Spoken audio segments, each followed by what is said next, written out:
Mara Whitlock had everything she once thought defined success. At just 36 years old, she was the CEO of a booming tech company in a bright, lively city. Towering glass windows surrounded her every day, glittering under daylight as if the world itself applauded her achievements. Yet her life felt unbearably quiet. She often stared out over the skyline and wondered why every victory felt hollow when no one was there to celebrate it with her. Her heart had learned to live behind invisible walls, not because she wanted to, but because life had taught her that loving someone was the fastest way to lose everything. She promised herself she was done with dating, done with hope, done with heartbreak. Today's blind date was supposed to be her final attempt at believing love might return. If it failed, she'd shut that door forever. If you believe in kindness and second chances, please like this video, comment your thoughts, share it with someone who needs hope, and subscribe to the channel Kindness Journal. Your small act keeps these emotional stories alive. Mara arrived at a peaceful cafe located in a park, filled with soft daylight and scattered autumn leaves swirling on the ground. The place was warm with sunlight streaming through the windows, families enjoying brunch, and parents laughing with their children nearby. She looked around with a practiced mix of anxiety and exhaustion. She wore a simple cream-colored dress, hair neatly tied back, makeup subtle yet flawless.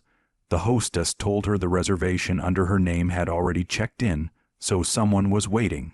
She inhaled, steadied her heart, and turned the corner toward the table. Her heart stopped. Sitting there was the last man she ever expected to see again, the one her heart had tried to forget but never truly did.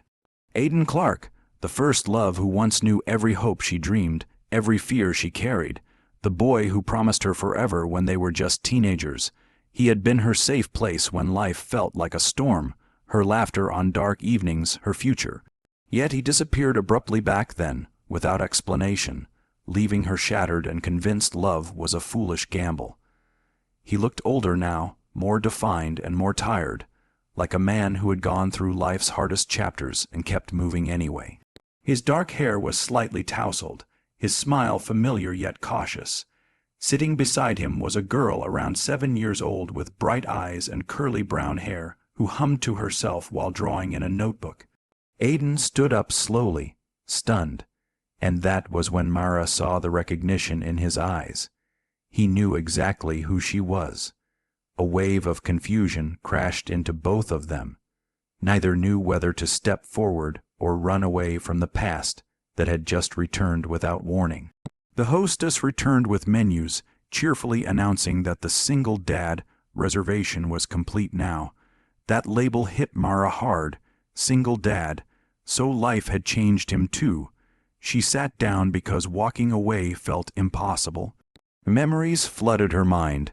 The school dances, the first kiss by the lakeside, the night he held her crying when her father lost his job.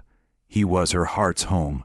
Losing him was the first real pain she ever felt, a wound she buried deep under ambition and self-protection. They spoke carefully at first. He explained that her best friend had set him up for this blind date, believing he needed someone mature and stable after years of prioritizing his daughter, Harper. Mara explained she only agreed because she was tired of disappointment. Neither mentioned the past directly, but every word felt like a careful step around a buried fire. Harper giggled as she talked about school, her favorite stories, and how her dad always burned pancakes. Mara found herself smiling more genuinely than she had in years. Watching Aidan care for his daughter moved her. He helped tie her shoes. He cut her food into small bites. He wiped her cheek gently when syrup smeared across it. It was clear he gave his whole heart to this child. As sunlight poured into the cafe and laughter filled the air around them, it struck Mara how different this felt from any other date. Aidan wasn't trying to impress her. He wasn't calculating his every move like the wealthy executives she usually met. This moment wasn't perfect because of status or success. It was perfect because it was real. Eventually, reality forced its way back. She needed to know why he left all those years ago. With a deep breath that felt like diving into cold water, she asked him, His expression shifted, heavy with a truth he clearly had carried for a long time. He explained that during senior year of high school, his mother became gravely ill. He worked secret late-night jobs to pay medical bills while trying to keep Mara from worrying. When college acceptance letters arrived, he got one from out of state that included medical coverage for family members. If he left, his mother would get treatment. If he stayed, she wouldn't survive. He wanted to tell Mara. He tried. The day he planned to explain, he received a call that his mom collapsed. His world flipped in a single moment. He left without finishing his story, believing she would hate him for abandoning their plans. Mara felt tears prick behind her eyes. She had spent years thinking she wasn't enough for him to stay. Now she discovered he left because he was trying to save a life. To make things harder, his mother passed away anyway after a year. Alone at college, grief drowned him. He didn't reach out because shame told him he was already too late to fix the heartbreak he caused. Then came another blow. He found out he was going to be a father to Harper. A brief relationship that wasn't built on love, but he chose responsibility over regret. The mother left a few years later, and he stepped up as both parents. Life tested him harshly, yet he remained kind. Mara's heart ached in a new way. The anger she once clung to faded, replaced with understanding and sympathy. She realized he didn't choose to abandon her. He chose survival, and maybe he never stopped caring. The sunlight remained steady through the window, warming their faces as silence settled. Years of unspoken heartbreak seemed to float between them, waiting to be healed. Aiden apologized, not with fancy words, but with the sincerity of someone who carried regret every day. Mara saw the truth in his eyes. She also saw something she had avoided for a very long time: hope. Harper returned from the restroom and instantly took Mara's hand like they were already family. The touch of that small hand triggered emotion that nearly overwhelmed her. This little girl trusted her without hesitation. Aiden watched, his gaze soft and full of something he clearly no longer tried to hide. He still cared. Maybe he always did. After brunch, Harper wanted to feed ducks at the park pond outside the cafe. Sunlight shimmered over the water as children played nearby. A gentle breeze carried laughter across the park. Aiden and Mara watched Harper throw bread pieces with joyful abandon, her smile wide and bright. Mara imagined what it would feel like to be part of moments like this more than once, to belong somewhere again, to no longer return to an empty penthouse at the end of every long day. Aiden walked beside Mara slowly as Harper ran ahead.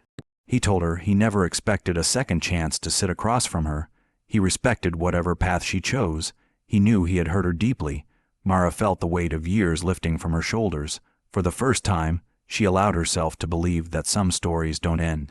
They pause, waiting for the right chapter to begin again. She wasn't ready to promise forever, but she wasn't ready to lose him again either. She suggested they take things one day at a time, letting their hearts rediscover what once made them whole. Aiden agreed with visible relief. As clouds drifted gently across a bright afternoon sky, they took a careful step toward rewriting their story. Weeks passed like sunlight spreading after a long storm. They shared daytime picnics with Harper, casual lunches near Mara's office, laughter that felt familiar yet beautifully new. Mara realized she enjoyed success much more when Aiden and Harper greeted her with hugs and excitement. Her board members noticed her lighter mood. Even employees whispered that their CEO finally seemed human again, touched by joy. Mara learned that ambition didn't have to replace love. It could grow alongside it. Near the end of autumn, Aiden held Mara's hands on a park bench while Harper made a leaf crown nearby. He thanked her for allowing him back into her life. Mara thanked him for coming back when she needed love more than she ever admitted. Their hearts weren't perfect or unscarred, but they were courageous enough to try again. That courage was love. If this story touched your heart, please like the video, share it with someone who needs hope, comment how you felt, and subscribe to Kindness Journal. Your engagement supports more stories that remind us love is worth fighting for. Before we end, Please comment a single line. Love always deserves a second chance. A gentle sunbeam warmed them as Harper placed her leaf crown on Mara's head and giggled. Aiden wrapped an arm around Mara, not claiming ownership, but offering partnership. She leaned into him, the past no longer a weight but a lesson. Mara once believed success meant never needing anyone. Now she understood the truth. Real success is having someone to share life with, through the bright days and the uncertain ones. Her heart, once locked away, opened like the first day of spring. Their story didn't begin again. It continued, forever grateful for the second chance that arrived exactly when she had given up on love.